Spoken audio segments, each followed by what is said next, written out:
Trump also credited countries like Qatar, Saudi Arabia, United Arab Emirates, Jordan, and Egypt for helping the U.S. broker this historic deal. Now, phase one of the 20-point peace plan has just begun. So what happens next? Here with us is Christian Whiten, former State Department senior advisor. Christian, I spoke with the architect, one of the architects, I should say, of the Abraham Accords earlier. He's my former colleague, Avi Berkowitz. He, alongside Jared Kushner, was instrumental to those deals. Listen to what he said about the way forward. The president understands the power of momentum. I know that his team, led by Steve Witkoff and Jared Kushner, have a very specific plan that they will enact over the coming months, and they'll use today's momentum to achieve significant things. So do you think this momentum carries us through to phase two and beyond?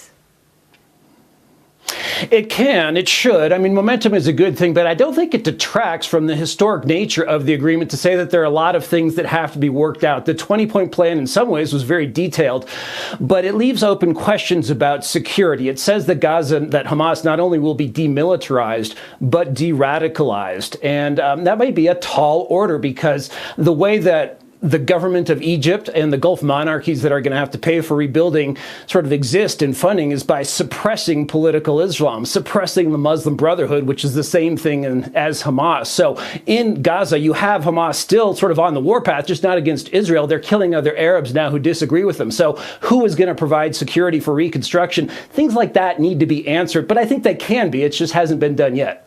You know, the old mantra of speak softly but carry a big stick. You know, you could argue President Trump, he's obviously verbally very tough on our enemies. But if you go back, and I did today, and read his Riyadh speech that he gave on that first foreign trip, he gives Iran an opening. He says, you could choose to be a member of the international community, or you could choose another path. They chose another path, and a few months later, the stick came, and that was the bombing of Fordow and the obliteration of those nuclear facilities in Iran. That Fordow moment, I think that was a key moment to making today happen. President Trump said the same. What are your thoughts? I think so. Trump said that. Your two previous guests, Newt and Victoria, said that.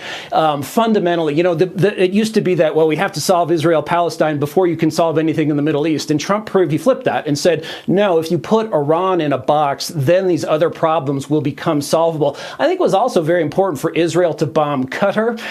That really showed the double-crossing, double-dealing Qataris who have frankly appeased the Muslim Brotherhood and Hamas and used Al Jazeera, which helped kill our troops in Iraq.